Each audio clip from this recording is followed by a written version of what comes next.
ডিওরল্যান্ড চ্যানেলটিতে সকলকে স্বাগত জানাই। প্রিয় বন্ধু ও শিক্ষার্থীরা, এই মুহূর্তের সবচেয়ে গুরুত্বপূর্ণ তথ্য। 2025 সালের উচ্চ মাধ্যমিক ফল প্রকাশিত হবে কবে তা জানিয়ে দিল উচ্চ মাধ্যমিক শিক্ষা সংসদের সভাপতি চিরঞ্জীব ভট্টাচার্য।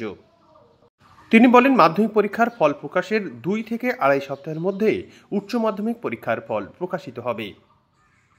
অর্থাৎ মে মাসের মাঝামাঝি উচ্চ মাধ্যমিকের ফল বের হবে। তিনি বলেন, এই প্রক্রিয়া পুরোটাই হবে অনলাইনে, যাতে কোনো ত্রুটি না হয় সেদিকে খেয়াল রাখা হচ্ছে। দ্রুত অথচ নিখুঁত ফল প্রকাশ করাই তাদের লক্ষ্য বলে জানিয়েছেন উচ্চ মাধ্যমিক শিক্ষা সংসদের সভাপতি। গত বছরে উচ্চ মাধ্যমিক পরীক্ষার্থীর সংখ্যা ছিল 7,90,000। এবার সেই সংখ্যাটা কমে দাঁড়িয়েছে 5,09,000।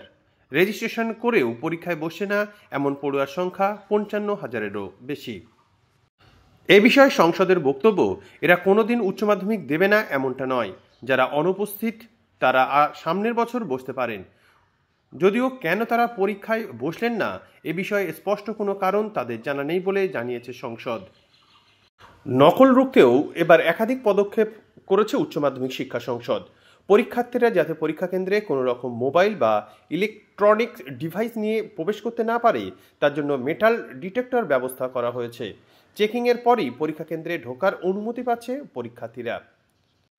এবছরে মোট পরীক্ষা কেন্দ্রের সংখ্যা 2,089টি। এর মধ্যে স্পর্শকাতর পরীক্ষা কেন্দ্র 136টি। এই কেন্দ্রগুলিতে বাড়তি নজরদারির ব্যবস্থা করা হয়েছে।